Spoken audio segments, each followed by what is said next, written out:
출애굽기 15장 22절에서 26절 말씀입니다.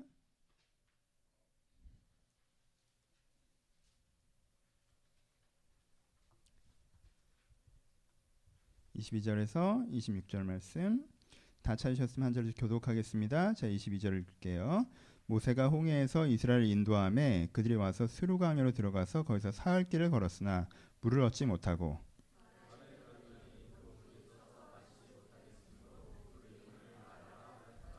백성이 모세에게 원망하여 이르되 우리가 무엇을 마실까 하매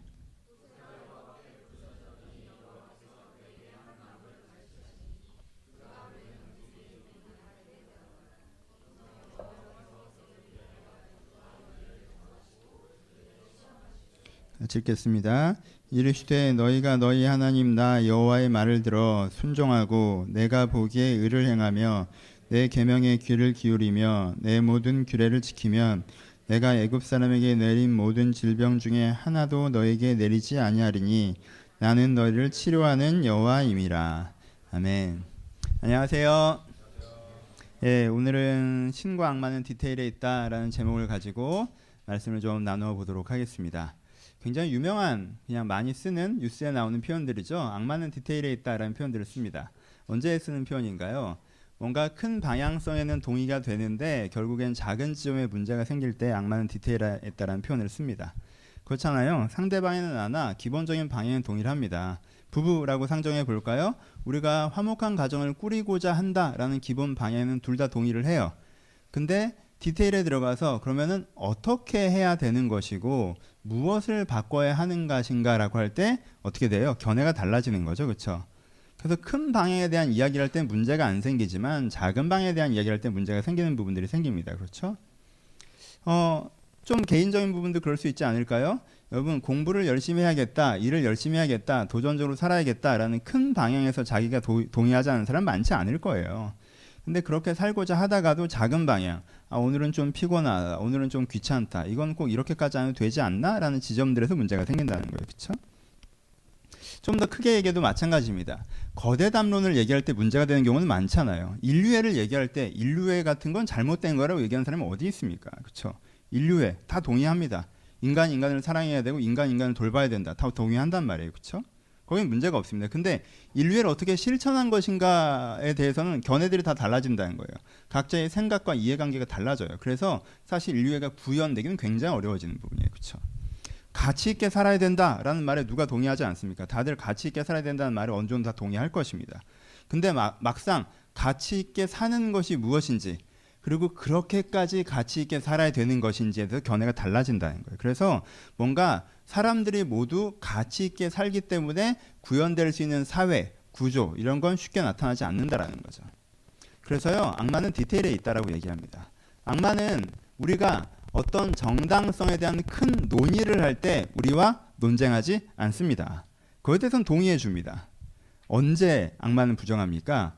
그것을 적용하려고 할 때, 그것이 지금 어렵다던가 좀 나중에 하다던가 그렇게까지는 할 일이 아니라고 우리를 설득한다는 거예요. 신앙적으로도 거대 담론이 있습니다. 사실 신앙만큼 거대 담론인 것이 어디 있습니까? 여러분, 신앙을 갖는다는 것 자체가 엄청난 큰 거대 담론이잖아요. 내가 이제까지 내 생각대로 살아왔다가 이제부터는 내가 진리를 따라 하나님을 따라 살아가겠습니다라는 어떤 거대 담론의 결정이 회심 아닙니까? 내가 이제까지 이기적인 죄에 빠져 살아왔지만 이제는 사람과 세상을 사랑하며 살겠습니다 라고 얘기하는 자기 본질의 변화가 신앙의 결단이 아닙니까? 우리가 이런 회심과 결단을 갖고 그리스도인이 됩니다. 그렇죠? 여러분들 다 그리스도인이면 한 번은 이런 경험이 있을 거예요. 내가 내 멋대로 살아왔던 게 잘못되고 주의 인도 따라 살아가기를 바랍니다. 여기에 동의하지 않는 사람이 누가 있을까요? 내가 이제부터는 내 이기성에 빠져서 살지 않고 내가 타인과 세상을 사랑하며 살겠습니다. 여기에 동의하지 않는 사람도 없습니다. 신앙이면 다 이 두 가지 대전제를 갖고 기본적으로 출발을 한다는 거예요. 문제는 언제부터 생긴다는 겁니까? 그 두 가지를 내 일상생활에 적용하려고 할 때, 내 삶의 디테일에 구현하려고 할 때 거기서부터 이슈가 발생하기 시작하는 거죠. 그렇죠? 지금은 그렇게까지 하고 싶지 않고 내가 저 사람에게는 그렇게 할 수가 없고 나는 사실 그래도 이 정도는 해야겠고 라고 얘기했던 어떤 지엽에서의 자기 의견과 취향과 생각들이 들어가기 시작하면서 실제적으로는 아무런 결정들이 내려지지 못한다라는 거예요. 여러분, 악마는요, 여러분들의 회심을 다시 한번 거부하게끔 여러분들을 도전하지 않습니다. 난 이제부터는 예수를 믿지 않을 거야. 난 이제부터는 이기적으로 살 거야. 어떤 기독교인들도 이런 식으로 결정하지 않는 거예요. 그렇게 할 필요도 없습니다. 왜요? 계속 지금은 적용할 때가 아니라 라고 얘기해 주면 1년 정도 후에 그 스스로 내 회심은 사실 아무것도 아니었구나 라는 결론에 도달하게 되기 때문이에요. 그렇죠? 악마는 우리랑 크게 부딪힐 이유가 없습니다. 여러분, 사탄이 악마, 이렇게 비유적인 표현이에요. 악마가 디테일에 있다면 당연히 신도 디테일에 있습니다. 그렇죠? 우리는 자꾸 오해합니다. 하나님은 거대 단문 속에 있다고 생각해요. 하나님과 나와 대화할 때 이제부터는 네가 이제부터는 진리를 따라 살겠느냐? 예, 주님 그러겠습니다. 그럼 넌 됐다.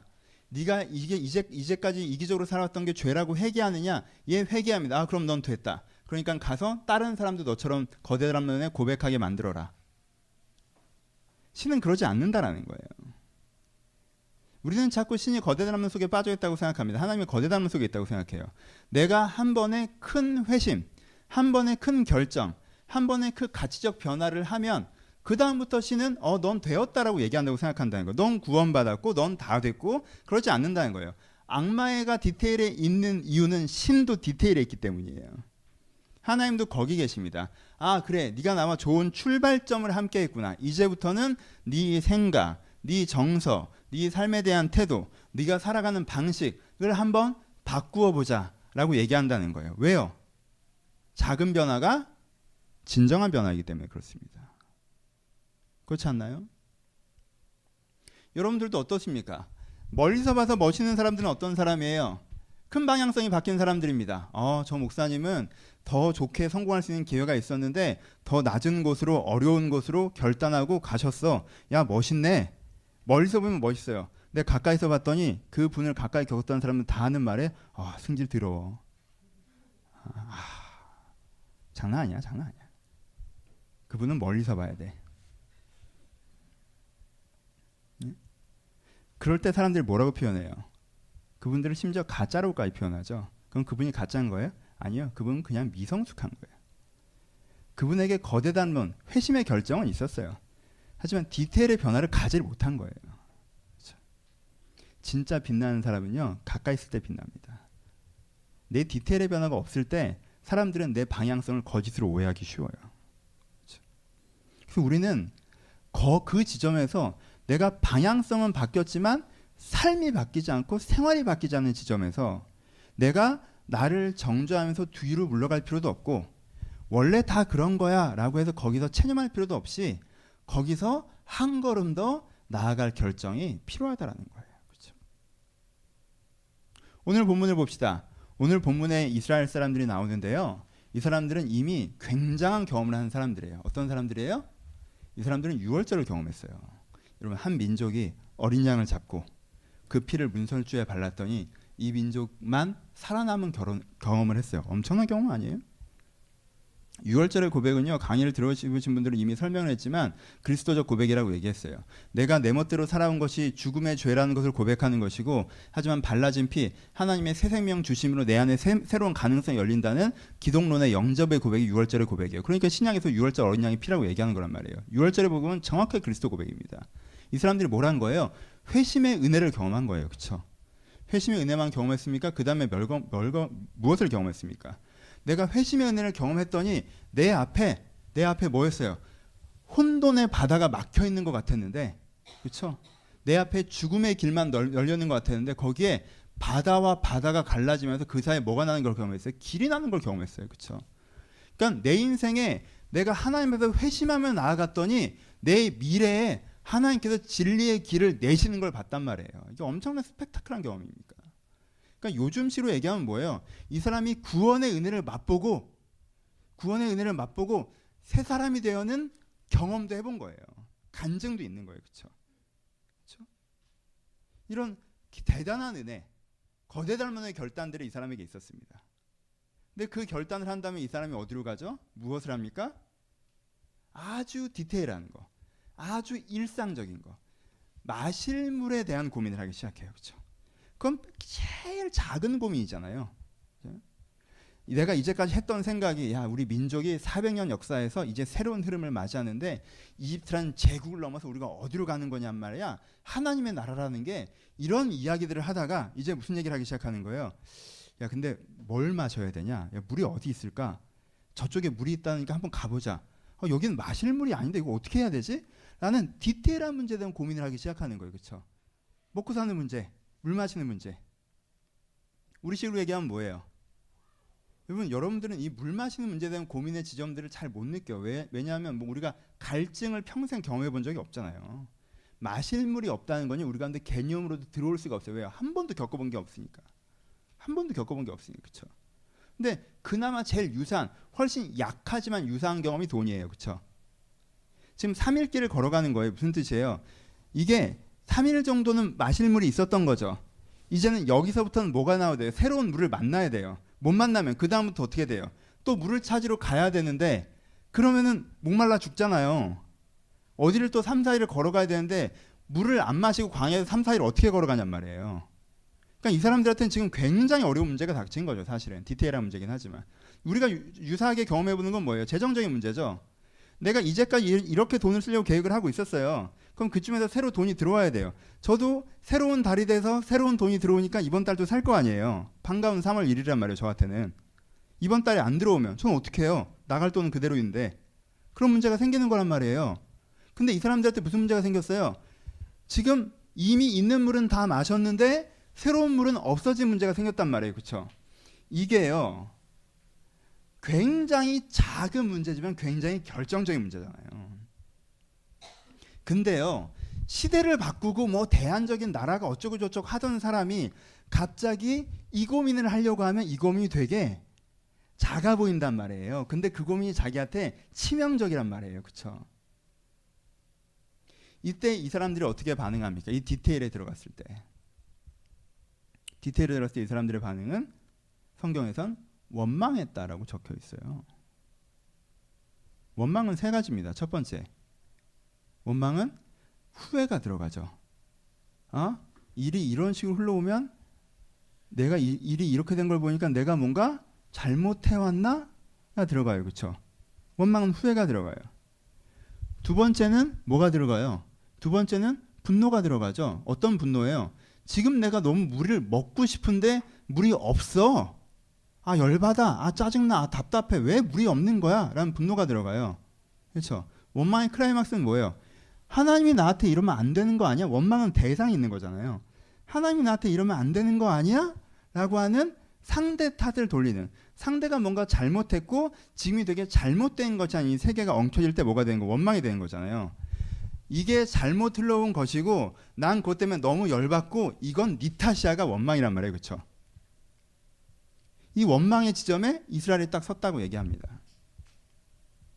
여러분 심정적으로 이해는 되죠? 이해되잖아요. 3일 동안 걸어왔는데 마실 물이 없으니까 이 사람들 얼마나 힘들었겠어요. 그리고 지금도 큰 문제잖아요. 내일부터 마실 물이 또 없는데 이해는 돼요. 근데 무엇이 문제라는 거예요? 이 사람들은 이 디테일한 상황에서 무엇을 판단 기준으로 삼습니까? 자기의 경험, 그렇죠? 자기의 욕망, 그렇죠? 자기의 상황, 이 판단 기준이죠. 이 세 가지 판단 기준을 삼을 수 있어요. 어떤 사람은, 일반적이고 평범한 사람은. 다시 이 사람들이 이 세 가지로 판단 기준으로 삼았어요. 그럼 이 사람이 유월절을 경험했던 게 이 사람의 판단에 영향을 줘요? 안 줬죠. 홍해를 경험했던 게 이 사람의 판단에 영향을 줘요? 안 줬죠. 그 거대 단면이 이 디테일한 상황에 영향을 줍니까? 안 주죠. 이 상황 속에서 이 사람은 예전에 이집트에 있을 때나 똑같은 방식으로 판단하고 행동하고 움직이죠. 상상을 해봅시다. 어떻게 하는 게 더 좋았겠어요? 어떻게 하는 게 더 맞았겠어요? 하나님께서는 어떻게 하길 더 바라셨겠어요? 이렇게 할 수 있었습니다. 첫 번째, 제일 크게 결단한 게 그거잖아요. 하나님은 분명히 우리를 가나안 땅으로 들어가게 하시려고 우리를 구하셨다. 그건 팩트죠. 그게 6월절의 고백이고 출애굽의 고백이고 홍해의 고백이잖아요. 하나님께는 분명 우리를 가나안 땅에 들어간다고 하셨다. 그러면 그러면 오늘 나는 죽는다, 안 죽는다? 안 죽는다. 그럼 결국 목마름이 있지만 이건 어느 지점에서 결정적으로 나를 타격한다, 타격하지 않는다, 타격하지 않는다.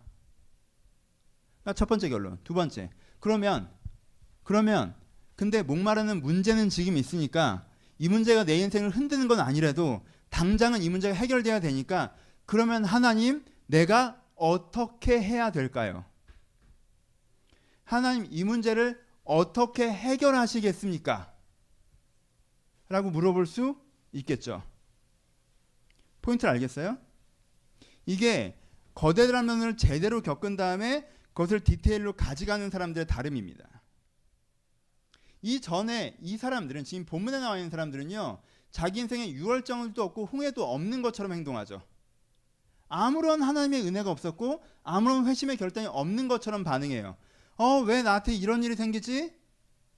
되게 후회된다. 내가 뭘 잘못해왔나? 이런 일이 생기기가 되게 힘들다. 너무 억울하고 답답하다. 하나님 왜 나한테 이런 식으로 하시지? 라고 하는 가장 전형적인, 아무것도 경험하지 않은 사람과 똑같은 반응을 내놓습니다. 그렇죠? 하지만 정말 내가 유월절을 경험했다면, 정말 내가 홍해를 경험했다면 그 기준을 어디로 가져올 수 있다는 거예요. 지금 내 이 작은 디테일의 기준으로 가져올 수 있다는 거예요. 나는 안 망할 것이고 분명히. 그럼 이 문제는 해결해 나가야 되는 문제라는 뜻인데, 그럼 난 지금은 무엇을 해야 되는가? 여러분, 어려운 일이 생겼다고 꼭 원망해야 됩니까?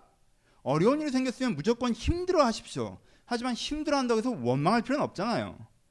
어려운 일이 생겼다 하더라도 이것이 해결될 것을 내가 확신한다면 거기서 내가 하나님 앞에 간구하는 방법도 있는 거예요. 그렇죠? 하나님이 이들 가운데 그걸 바라셨어요. 하지만 하나님은 이때 이들을 혼내지 않으십니다. 왜요? 아직은 그것들을 잘 모르는 사람들이기 때문에.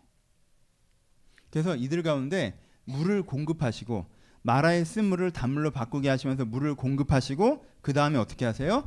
그 사건을 통해서 이들 가운데 가르치시죠. 보면 물이 바뀌었다로 본문이 끝나지 않고요. 물이 바뀐 건 그냥 쓱 지나가고 그 다음에 하나님의 긴 조언이 나오기 시작합니다. 긴 설교가 나오기 시작해요. 하나님의 설교 내용을 요즘식으로 좀 풀어보면 이런 식입니다. 봐라, 너희가 지금 경험을 했어. 무슨 경험을 했니? 먹을 수 없는 물이 있었는데 나뭇가지 하나를 던졌더니 먹을 수 있는 물로 바뀌는 경험을 했지. 그러니까 물은 물이야. 근데 한 포인트가 잘못돼서 아예 못 쓰는 물이었기도 했던 거야. 그러니까 그 물에 한 포인트가 제대로 되면 정말 잘 될 수 있어. 네가 이걸 봤잖아, 그치? 라고 예화를 들고 그 다음에 무슨 얘기를 하시는 거예요? 이게 누구와 같다? 너희와 같아 라고 얘기하시는 거죠. 너희는 누구와 같아? 너희는 쓴물과 같아. 너희들은 세상에서 구해졌지만 세상을 닮아 있어. 아직 이집트의 사고방식, 이집트의 문화, 이집트의 패턴이 그대로 너희 가운데 배어 있어. 그래서 작은 지점에 가면 여전히 옛날 게 나오고 세상 게 나와. 그게 너희들이 물인데도 물답지 못하게 하는 거야. 그래서 너희들 어떻게 배워야 된다고 얘기하시는 거예요? 너희들이 치료돼야 되라는 표현을 쓰시는 거죠. 난 너희를 치료하는 여호와라는 얘기를 해요. 너희들은 치료돼야 돼. 여러분, 치료라는 걸 긍정적으로 받아들이세요. 내가 좋은 사람이에요. 육체를 갖고 있어요. 좋은 육체예요. 근데 치료라는 개념이 뭐예요? 내 장기 중에 하나가, 내 신체 중에 일부가 아프거나 재기능을 못하면 그게 치료가 필요한 상태죠. 그렇죠? 무슨 뜻인지 알겠죠? 다 멀쩡한데 하나가 좀 뒤틀어져 있어서 전체가 문제가 생긴단 말이에요. 그럼 그 하나가 문제가 생긴 걸 제대로 해주면 이제부터 어떻게 될 수 있어요? 전체가 잘 돌아갈 수가 있는 거죠. 그렇죠? 그러니까 이스라엘에게 뭐라고 하시는 거예요? 너희들 가운데는 치료가 필요하다고 하시는 거죠. 너희들 자체는 문제가 없어. 새 생명을 얻었어. 살아있는 육체야. 근데 죽은 게 아니야. 새 생명이에요. 살아있어요. 근데 뭐가 필요해? 치료가 필요하다는 거예요. 한 포인트가 잘못되어 있다는 거예요. 디테일이 잘못되어 있다는 거예요. 그러니까 그 부분을 변화시키면 전체가 될 수 있어 라고 얘기하는. 제대로 된 건강성을 가질 수 있어. 그럼 그 부분을 어떻게 변화시키느냐? 우리 가운데 있는 내 일상생활 속에서 자꾸 그냥 그 상황 보고 원망하고 내 생각대로 반응하는 것을 어떻게 변화시키냐라고 얘기할 때 뭐라고 얘기하세요? 너희가 귀를 기울여 주의 말씀을 듣고 행동해야 된다고 얘기하세요. 그러니까 액센트가 어디 있어요? 귀를 기울임에 있어요. 뭐를 향한? 말씀을 향한. 그러니까 뭐가 너희들 가운데 막대기라고 얘기하는 거예요? 주의 말씀이 너희 가운데 막대기라고 얘기하는 거예요. 여러분 그러니까 성경 66권이다 이런 얘기를 하는 게 아니에요. 십계명 말씀은 유래군 아니에요. 지금 이거는요 십계명이 주어지기 전 얘기예요. 여기서 규례라고 하니까 우리는 자꾸 어떤 십계명 같은 걸 생각하는데 그 얘기를 하는 게 아니에요. 지금 뭐예요? 귀를 기울여 귀의 규례 어떤 식으로 행동하는지 좋은지 들으라는 거예요. 그 사람들이 뭘 안 했어요? 곧장 원망했죠, 그렇죠? 곧장 원망하지 말고 내가 이 상황에서는 이 디테일에서는 내 멋대로 하는 게 아니라 이 디테일한 상황에서 어떻게 하는 게 좋을지 듣는 것을 통해서 내가 어떻게 된다는 거예요? 내가 새로운 사람으로 건강성을 획득할 수가 있다는 거예요. 이 사람들에게 필요한 게 뭔지 아시겠죠? 여러분 우리 인생에요 6월절이 필요해요. 여러분 예수 믿고 정말 깊이 여러분들의 변화되는 경험이 필요해요. 여러분 인생에 홍해가 필요해요. 여러분 앞길을 딱 막고 있던 것들이 정말 확 갈라지는 걸 경험하는 거 필요해요. 근데요 6월절을 경험하고 홍해를 경험해도요 여러분들이 꼭 경험해야 되는 은혜가 있는데 나뭇가지 하나가 여러분들 영혼에 던져지는 경험을 해야 돼요. 그렇게 대단한 경험은 아니에요. 그냥 나무에 무슨 민간요법 같잖아요. 나뭇가지를 던졌더니 쓴 게 먹을 만한 게 됐던 거예요. 근데 그 정말 작아 보이는 은혜가 여러분들 필요해요. 여러분들의 디테일한 장면에서 갖고 있는 그 생각과 발상과 감정선을 바꾸는 그 은혜. 이 은혜가 이스라엘에게 필요했고 이스라엘에게 주어졌고 여기서 이스라엘은 한 단계 더 성장할 수가 있었던 것입니다. 그렇죠? 적용부로 갑시다. 이 강의를 제가 어제 너무 늦게 올려가지고 못 들으신 분도 더 많으실 것 같아요. 근데 이번 패턴이 출애굽기 2번째의 광야학교 패턴입니다. 그래서 광야학교를 얘기하면서 광야에서 6장면을 얘기했고요. 신앙의 6단계로 얘기했어요. 6월절 사건도 얘기했고요. 그리고 6월절 사건도 얘기했고 홍해 사건도 얘기했고 이 사건도 얘기했고 그다음에 만나 매출하기 사건도 얘기했고 여기서 여호와 니스의 하나님 전쟁의 하나님 얘기도 했어요. 어떤 면에서 이 장면이 제일 이 6장면 중에 가장 안 유명한 장면이에요. 그리고 중요도로 따지자면요 6월절이 신학적으로 훨씬 더 중요하고요. 만나 매출하기가 신학적으로 안식일이기 때문에 훨씬 더 중요해요. 근데 제가 고민하다가 설교는 여기로 잡았어요. 저는 원래는 만나 설교를 하고 싶었는데 설교는 여기로 잡았어요. 설교를 여기로 잡으면서 우리 중에 저를 포함해서 우리 중에 이런 지점인 사람들이 좀 많은 것 같기도 하다는 생각을 했어요. 강의를 들어보시면 신앙의 6단계를 얘기해서 여러분들 각자의 지점들이 있을 거예요. 근데 우리 중에 상당수는 혹은 이 3단계가 아닐까라는 생각을 한번 해봤어요. 물론 더 높은 단계인 분도 있고 더 낮은 단계의 분도 있어요. 낮다는 표현이 어떨지 모르겠지만 하여튼 그런데 많은 부분 이렇지 않을까 하는 생각을 해봤어요. 어떤 단계예요? 큰 방향엔 동의했는데 디테일의 변화가 없는 단계인 거죠. 주를 위해 살겠다고 결정했고 세상을 사랑하겠다고 결정했지만 실제 우리 안에 그런 디테일한 변화가 없는 지점에 우리가 많이 있지는 않나라고 생각을 해봤어요. 여러분 이게요 이 신앙의 단계가요 힘들어요. 이 지점이 힘들어요. 왜냐하면 자주 혼란이 와요. 맨 처음엔 내가 막 그런 진리의 얘기를 하고 막 이렇게 그런 거 있잖아요. 뭐 그런 사람들이랑 모여서 대화할 때 내가 되게 괜찮은 사람인 것 같은 거야. 근데 집에 가서 하는 꼴을 보면 내가 그런 사람이 아닌 것 같은 거야. 그러니까 나 스스로도 혼란이 오는 거야. 내가 그렇게 막 얘기했던 게 내가 가식던 건가? 난 그냥 이런 사람인 건가? 그러면 내가 혼란에 안 빠지면 옆 사람이 혼란에 빠져요. 아니야, 나는 내가 정말 좋은 사람이야. 그런 단론을 할 때 나만 기억하고 살아가면 쟤는 말은 참 그렇게 하는데 모르겠다, 쟨. 그러니까 본인이 자꾸 어떤 지점에 자꾸 빠져요. 내가 나를 너무 자책하기도 하고 내가 지나치게 자만하기도 하고 그리고 가끔은 어찌해야 될 바를 모르는 지점들이 자주 빠지는 게 이 신앙의 3단계예요. 내가 은혜의 회심도 했고 새로운 삶의 결단도 했으나 막상 생활이라는 걸 해나갔을 때 디테일의 변화가 없어서 약간 실제에서는 어떻게 해야 될지 모르겠을 때 여러분 이 3단계를 빨리 지나가시는 게 정신건강에 좋아요. 그러니까 너무 오래 있으면 약간 정신병 와요. 여기서는 되게 막 자아분열도 오고, 내가 너무 좋은 사람인 것 같기도 하고 너무 나쁜 사람인 것 같기도 하고, 주변 사람도 나를 너무 대단한 사람으로 얘기해주면 난 사실 그런 사람이 아닌데 내가 괜히 속이는 것 같기도 하고, 나를 주변 사람이 너무 나쁜 사람이라고 하면 아니야 내 안에 그래도 이런 마음이 사실은 있고, 막 그러면 여러 사람이 서로 힘든 거예요. 이 단계를 빨리 지나가시는 게 정신건강에 좋아요. 그냥 두 가지를 하지 마세요. 첫 번째, 혹시 이 단계십니까? 자책하지 마세요. 여러분은 가식적인 사람이 아니에요. 여러분은 가짜가 아니에요. 아, 난 왜 그러고도 이러지? 아니에요. 원래 그런 단계가 있어요. 이스라엘도 그랬잖아요. 성경에 써있잖아요. 성경에 써있는 건 그런 거예요. 여러분은 특별한 사람이 아니에요. 성경에 써있는 단계를 다 지나가게 돼 있어요. 나만 이 단계를 뛰어넘을 거라고 착각하지 마시라는 거예요.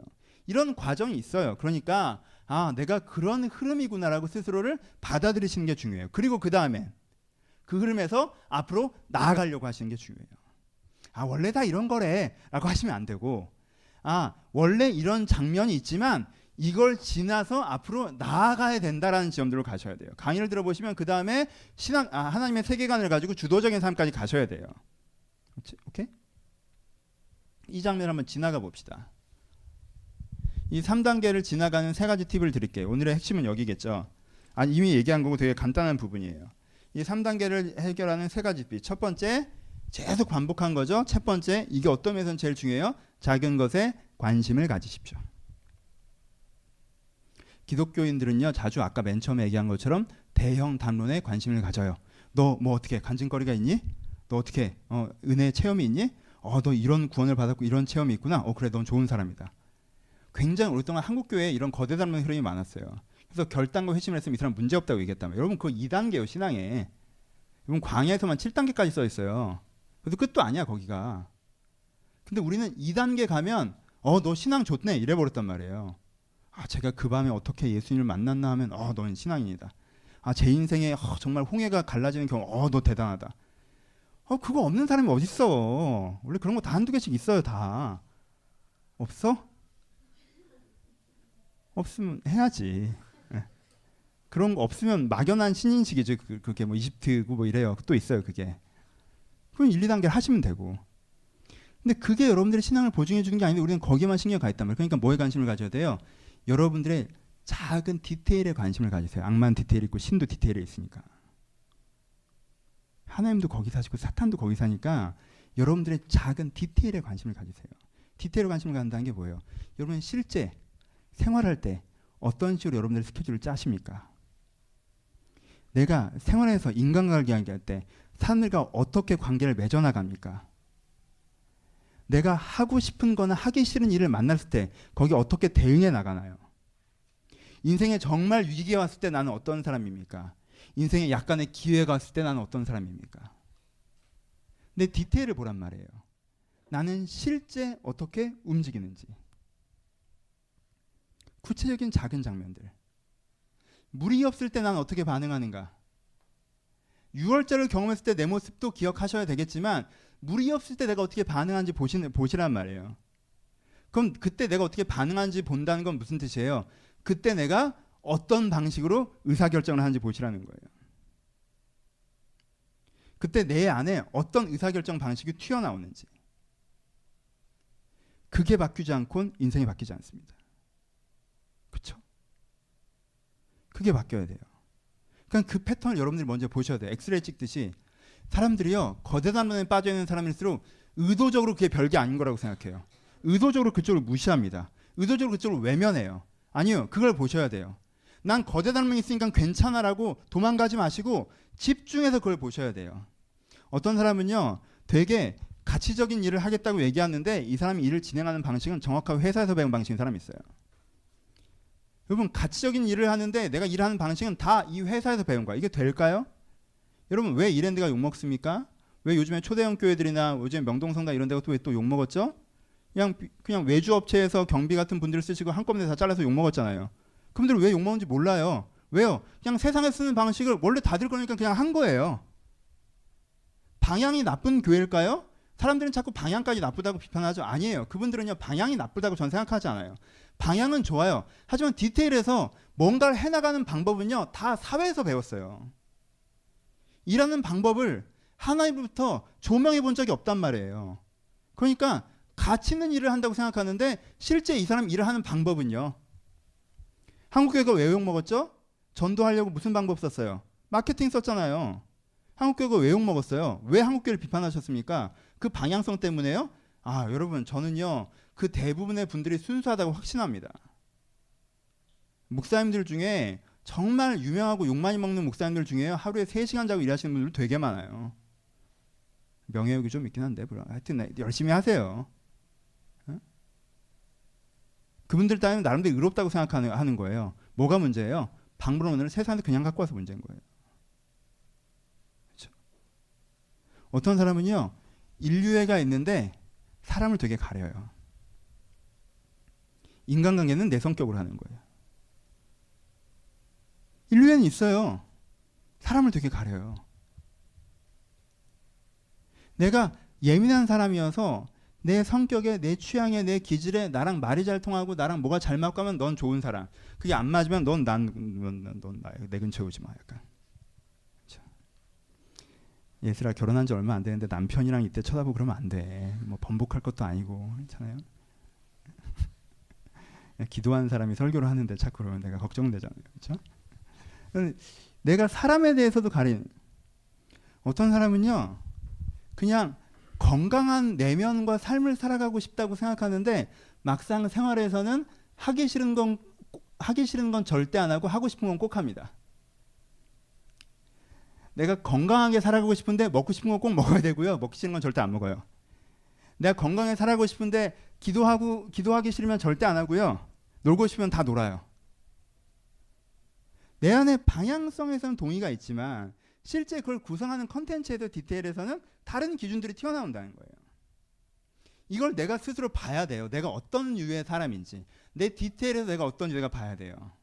이건 두려워하지 말고 보십시오. 우리는 치료하려고 보는 거니까. 하나님께는 지금 정죄하신 하나님, 심판하신 하나님이 아니라 치유하신 하나님을 얘기하면서 얘기를 하고 있단 말이에요. 그렇죠? 그러니까 우리가 그것들을 볼 수 있어야 돼요. 저는 어떤 사람이냐면요. 저는 그래도 상대적으로 좀 포장해서 얘기할게요. 설교 시간에 너무 적나라하게 얘기할 수는 없으니까.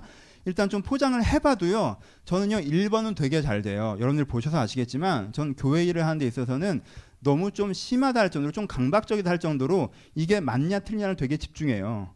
사람이 좀 덜 오고 돈이 더 안 모이고 내가 인정받지 못하고 블라블라하고 내가 좀 힘들어도 이게 하나님 앞에서 되게 바라야 된다는 생각이 되게 강해요. 그리고 제가 좀 불편해진다 할지라도 그 선택들을 합니다. 저는 1번은 전 그렇게 하는 사람이에요. 거기서는 전 별로 스트레스가 없어요. 그렇죠? 근데요 2번에서는요 1번만큼은 아니에요. 저는 사람들에서 나랑 취향이 다른 사람 되게 좋아하려고 하는 사람이에요. 나랑 취향이 다른 사람 되게 잘 지내려고 하는 사람입니다. 근데요 전 타고나길 못돼 먹은 성격으로 타고났어요. 그래서 거기까지 가는 지점에서 가끔 알약 삼키듯이 목에 걸릴 때가 있어요. 쟤는 나랑 잘 안 맞지만 잘 지내야겠다. 불편하지만 내가 친하게 지내야지. 할 때가 있단 말이에요. 이렇게 되게 자연스럽게 흘러들어오진 않아요. 전 3번은요. 제 생각이 되게 강한 사람이에요. 전 3번이 문제예요. 저는요. 내가 내 생활에 있어서 건강성을 생각하다가도 오늘은 달리자 하면 그냥 놀아요. 내일 밤을 새지 뭐라고 생각하는 편이란 말이에요. 하나님께서 아침에 저를 깨우셔도 내일 얘기합시다 라고 얘기해요. 저는 그 부분에 있어서는 제가 고집스럽게 내 게으름과 내 욕망과 내 성향의 기준들이 튀어나오는 사람이란 말이에요. 사람들마다 그게 있어요. 어떤 사람은요 이 부분에 있어서는 정말 기도하는 시간, 정말 자기를 가꾸는 시간, 하나님께서 자기를 돌보라고 하신 부분들에서 정말 잘합니다. 그리고 사람에 대해서도 정말 관대해요. 근데 자기 이해관계가 관련되어 있는 일에 대해서는 자기가 손해날 것 같으면 못하는 사람들도 있어요. 그분이 나보다 못난 사람이냐? 아니에요. 평균은 비슷해요. 그분이나 저나. 근데 아주 공식적으로는 그분이 되게 나쁜 사람처럼 보일 수도 있겠죠. 그렇죠? 하지만 아주 개인적으로는 내가 더 별로인 사람처럼 보일 수도 있겠죠. 그렇죠? 어떤 분은요. 일도 그렇게 해요. 자기 관리도 그렇게 해요. 근데 사람에 대해서 엄청 예민하게 굴어요. 그러면 이 사람은 정말 괜찮은 사람인 것 같은데 정말 냉한 느낌이 드는 부분이 생기겠죠. 뭔가 하나님의 일을 하는 사람이라고 알겠고 헌신적인 것도 알겠고 열심히 사는 것도 알겠는데 정말 하나님의 일을 하면서 저렇게 사람이 냉정할 수 있다는 부분들이 생길 수도 있겠죠. 그러니까 내가 뭔가 실제 의사결정을 하는 부분들에 있어서 내가 디테일이 어떤 사람인지 알아야 된다는 거예요. 그렇죠? 디테일 어떤 사람인지. 그리고 그 부분에 대해서 무엇이 결정적으로 내 발목을 밟고 있는지 찾으셔야 됩니다. 결정적으로 내 발목을 잡고 있는 게 있어요. 여러분, 사람이 깊은 성숙에 들어갈 수 있는 사람이 못 들어가고 있는 걸 보면요, 이 사람 얘기를 해보면 정말 기준, 대의, 방향, 성찰 완벽해. 얘가 왜 이 정도밖에 못하는지 모르겠어. 얘는 더 할 수 있는 애야. 보면요, 발목을 잡고 있는 디테일 있는 경우들이 있어요. 그 디테일이 있어요. 안 좋은 습관인 경우도 있고, 무엇은 포기 못하는 그런 걸 수도 있고, 어떤 지점에 대해서는 그런 부분도 있고. 여러분, 당장 그걸 여러분들이 정죄하지 마세요. 하지만 우리 명확하게 내 자신을 압시다. 여러분들의 디테일은 뭐예요? 어떤 디테일에서 어떤 기준들이 튀어나오십니까? 그리고 그 중에 특별히 무엇이 여러분들의 발목을 잡고 있습니까? 1번, 그것을 알아야 돼요. 두 번째, 그 다음에 그럼 뭘 해야 되냐면요, 그 다음에 우리에게 필요한 게, 이 사실은 세 번째인데, 그 다음에 우리가 하려고 해야 되는 게 뭐냐면요, 좀 민망할 정도로 거대 담론의 기준을 가지고 디테일에 적용하려고 해야 돼요. 오케이? 보세요. 다시 거대 담론의 기준을 가지고 디테일에 적용하려고 해야 돼요. 예를 들어 봅시다. 되게 바보스럽게 표현할게요. 내가 얘가 되게 싫어요. 동섭이로 하자. 제일 착하니까. 내가 얘가 되게 싫어요. 정원이로 할까? 예, 내가 얘가 되게 싫어요. 근데 얘가 왜 쟤는 저러지? 왜 이런 식으로 하지? 라는 생각이 들 때가 있어요. 아, 그래서 어떻게든 맞춰보지 뭐. 아, 그래, 뭐 좀만 맞추고 요것만 넘어가자. 이런 식으로 생각하면 결과적으로 어려워지는 부분들이 생기죠. 근데 이때 되게 닭살스러운 생각을 해야 돼요. 뭐? 하나님은 저 아이를 사랑하신다. 나는 인류를 사랑한다. 얘는 인류다. 나는 얘를 사랑한다. 여러분, 저는 이 짓을 합니다. 이유가 없는 거예요. 내가 얘가 사람이라 사랑하는 거지, 내가 얘랑 잘 맞고 안 맞고 해서 하는 게 아니란 말이에요. 거대 담론의 그 막연한 담론을요, 디테일의 기준으로 가져올 수 있어야 돼요. 오케이? 오늘 일을 해요. 아, 내가 하기 싫은 일이에요. 쓸데없는 일이야. 근데 나는 이 기간이 하나님께서 나에게 훈련으로 주신 기간이라고 인정한다. 그러니까 난 이 부분에 의미가 있을 걸로 신뢰한다 라고 가는 거예요. 여러분, 이걸 잠깐 연습해보는 기간이 언제냐 하면요, 해외봉사 갈 때예요. 지금 오늘 게시판 넣고 이랬으니까 오늘까지만 해외봉사 얘기합시다. 사진 이따가 봐주세요. 예. 그리고 왼쪽에 보시면 조그만 신문 같은 거 정리했으면 여러분들한테 다녀왔던 마음들을 잘 전달했으면 좋겠어요. 사진 보시면 제가 잘 나온 사진 별로 없어요. 그래요. 봐주세요. 여러분, 해외봉사 가면 뭐가 그 쉬우냐 하면요, 인도 사람을 사랑하는 게 쉬워요. 그렇잖아요. 내가 딱 내려오는데 애들이 웃으면서 달려온단 말이에요. 사랑하는 게 쉬워요? 어려워요? 쉬워요. 왜? 얘네들은 인류잖아. 왜 사랑해요? 난 이 아이들 얼굴도 이름도 모르지만 난 얘네들을 사랑해요. 왜? 난 얘네들을 가난하고 어려운 인류를 사랑할 수 있는 동기부여가 됐으면 거기 갔을 거 아니에요. 그렇죠? 그건 쉬워요. 근데 뭐가 어려워요? 뭐가 어렵긴요. 3명 앉는 자리에 4명 끼어 앉은 내 옆에 있는 팀원이 힘들어요. 아, 얘가 자꾸 어깨를 피는 것 같아. 그게 힘들단 말이야. 그래서 누가 저한테 소리 지르고 그랬었는데 하여튼 예, 힘들단 말이에요. 그게. 그래요. 괜찮아요. 한 10살 차이 나지만 괜찮아요. 예. 그런 게 힘들다는 거예요.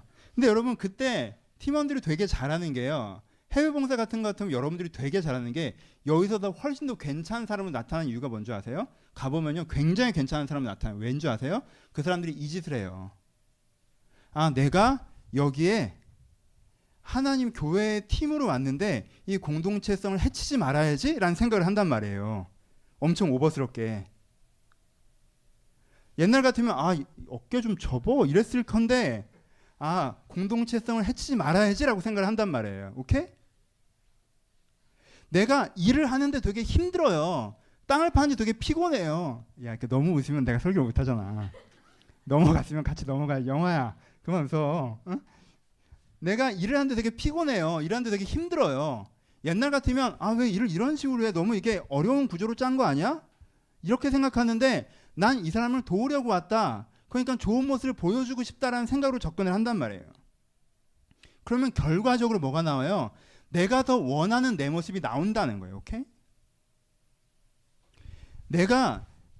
여러분, 그런 편견을 버리세요. 거대 담론은 크게 대단한 얘기를 할 때 거대 담론의 기준들을 꺼내고, 디테일은 디테일을 해결하는 방식으로 해결한다는 우리의 이분법이 우리를 망칩니다.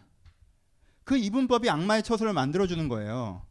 거대하면은 사랑, 헌신, 당위, 가치 이런 걸로 하는 것이지만 내 생활의 부분은 내 감정, 내 이해관계, 내 짜증, 내 분노, 내 습관, 내게 익숙한 패턴 이런 걸로 한다라는 이분법이 우리의 디테일의 변화를 막는다는 거예요. 거기에 물기를 내셔야 돼요.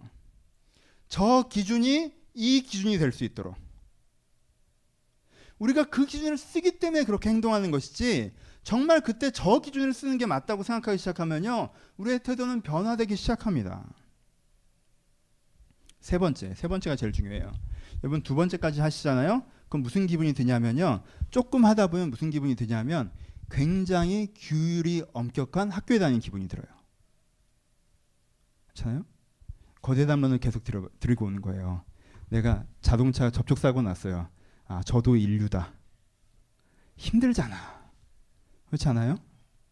누가 나한테 업무를 막 던졌어요. 짜증나잖아요. 근데 오늘도 하나님께서 주신 의미가 있다. 힘들단 말이에요. 그렇잖아요. 어깨를 안 접어요. 근데 이것도 주님께서 주신 가시다. 힘들단 말이에요. 그런 식으로는 잘 안 돼요. 여러분 거기서 뭐가 필요한지 아세요? 거기서 필요한 게 세 번째예요. 뭐예요?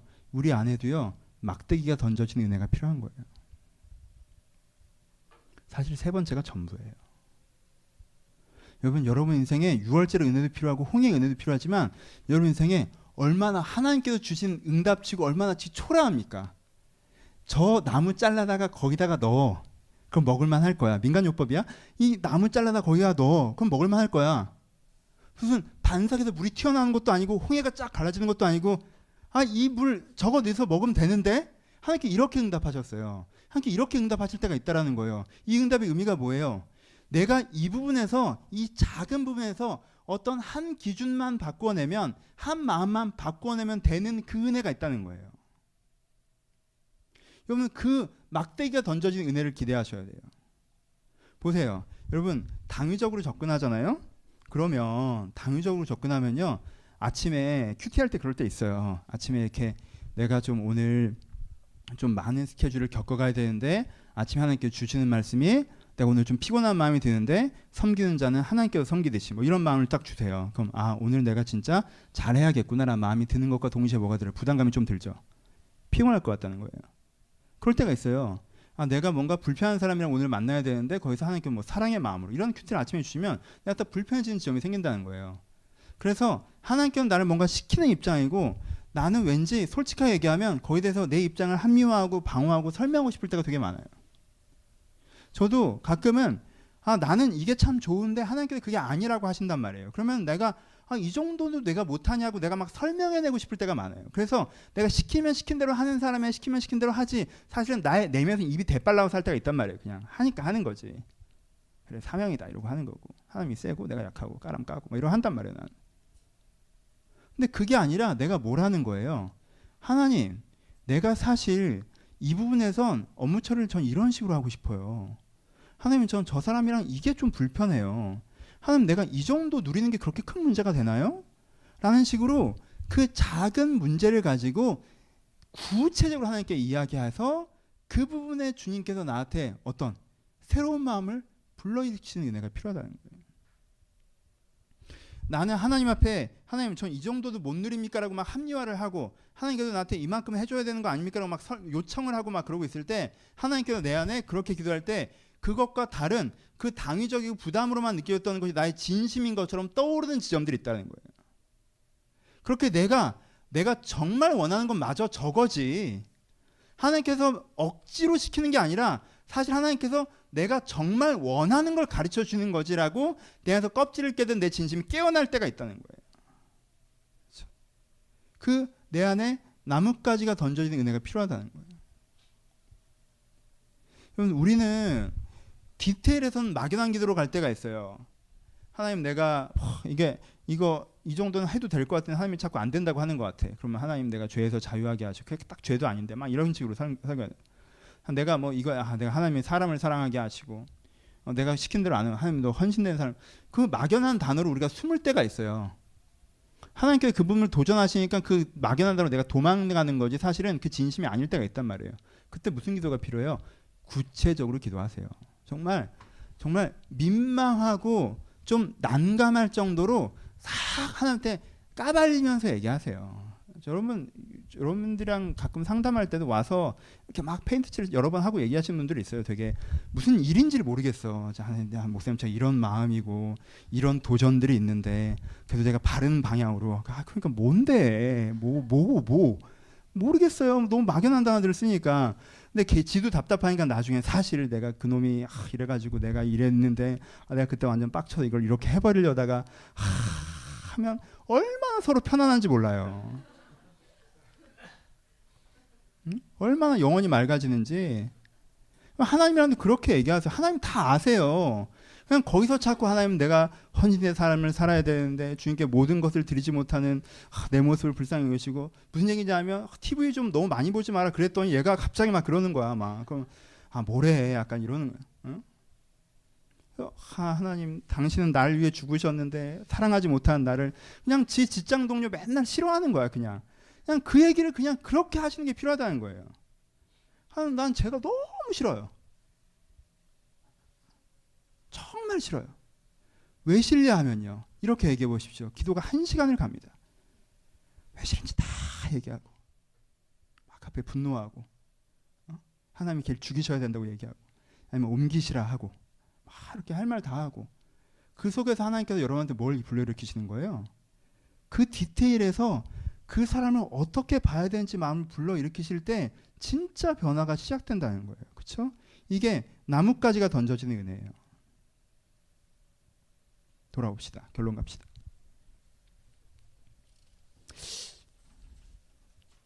제 약점이기도 해요. 그렇죠?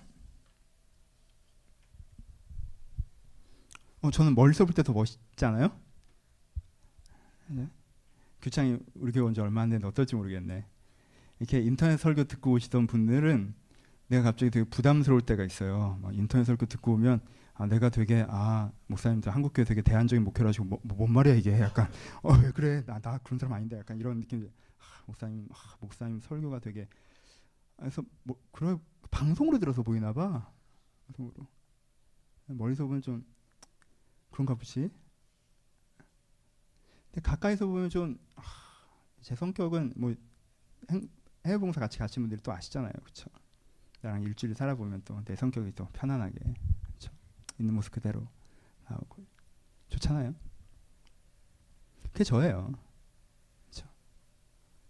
근데 여러분들도 아마 그런 것 같아요.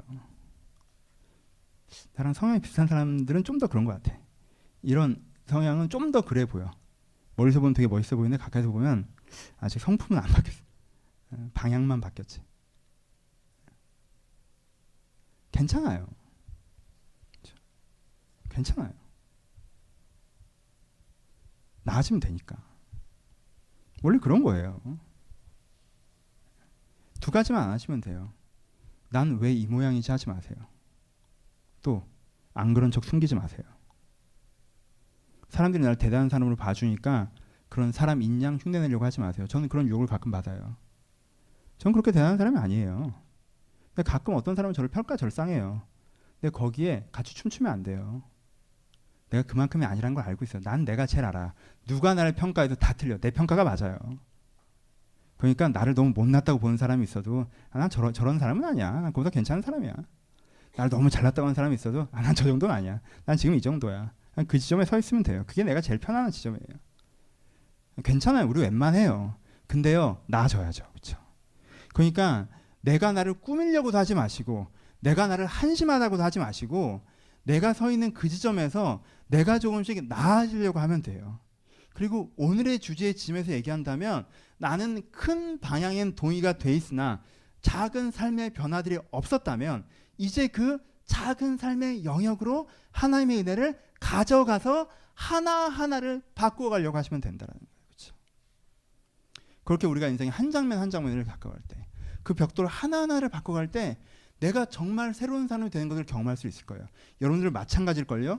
여러분 제 인생에 누군가 너 진짜 변했다라고 얘기할 때는요, 제가 거창한 소리 하고 다녔을 때가 아니에요. 제가 일어나는 시간이 달라지고 말하는 태도가 달라지고 제가 사람을 대하는 행동이 달라지고 내가 삶을 대하는 방식이 달라져서 내 감정선과 이런 게 달라졌을 때 하나님이 정말 너를 바꾸신 것 같다고 얘기했지, 제가 엄청나게 체험을 하고 신비 경험을 하고 내가 이런 걸 했다라고 떠들고 다닐 때 누가 나에게 네 인생이 변화됐구나 얘기하지 않았다는 거예요. 그리고 저도 그때에 내가 정말 내 인생이 변했다고 느꼈다라는 거예요. 그렇죠? 그러니까 우리 디테일을 바꿔봅시다. 디테일의 변화가 진정한 변화입니다. 여러분, 악마도 디테일에 살고 하나님도 디테일에 사십니다. 우리도 거기에 삽시다. 거대 담론에서 가끔씩은 내려나와. 가끔 우리가 깃발을 들고 다시 뛰어야겠지만, 유월절 어린양의 피를 찬양하며 홍해를 가르며 가야겠지만, 오늘은 내가 마실 물이 떨어져가는 이 문제 앞에서 내가 다시 한번 하나님을 찾고 하나님을 부르고 하나님을 기대하며 오늘에 해야 되는 한 태도를 바꿔나가는, 그래서 그렇게 한 발자국씩 주님께 다가가는, 그렇게 변화되어가는 우리가 되었으면 좋겠습니다. 그런 기대를 가지시고 그런 결단을 가지시고 하나님 여러분의 마음을 초대하시면서 함께 기도하시고 변화되는 한 주가 되시길 주님의 이름으로 축복합니다. 기도하시겠습니다.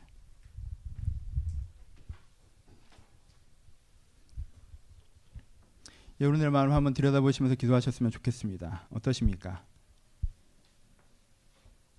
내 발목을 잡는 걸 내가 알잖아, 그치? 내 발목을 잡는 걸 내가 알아요. 난 참 방향성이 잡혀있고 괜찮은 사람이고 주의 뜻대로 살아가고자 하는데 왜 자꾸 문제가 생길까를 내가 알아요. 여러분들 다 좋은 사람인데 여러분 사실 기도 안 하고 있지 않아요? 사실 맘먹고 아무도 모르지만 맘먹고 내가 내 방에서 무릎 꿇어 기도한 건 몇 달이 지났는지 모르지 않아요 혹시? 그럼 그게 여러분들의 발목을 잡는 거예요. 다 모르지만 사실 내가 그거 할 때가 아닌데 거기에 시간을 낭비하고 인생을 소비하고 있진 않아요? 그럼 그게 여러분 인생의 발목을 잡는 거예요.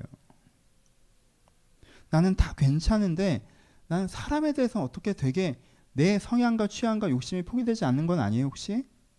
우리 그게 우리 발목을 잡으니까 우리 거기서 좀 자유해 보려고 합시다. 하나님, 내가 그것을 내 성향이라 부르지 않게 하시고 내 취미라 부르지 않게 하시고 내게 선물이라 부르지 않게 하시고 내가 거기서부터 자유해지게 하여 주옵소서. 그렇게 하나님을 닮아가는 사람이 되기를 소원합니다. 기대의 마음을 담아서 소망의 마음을 담아서 들으신 말씀을 가지고 우리 한 번만 같이 기도하도록 하겠습니다. 기도하겠습니다. 하나님, 각 사람의 생각 가운데 찾아오셔서 이들의 생각이 하나님의 생각들이 되게 하시고 이들의 마음이 하나님의 마음이 되게 하시고 이들이 정말 주의 뜻에 따라서 새로워질 수 있도록 아버지 주님께서 찾아와 주시옵소서. 주님의 개념으로 온전해질 수 있도록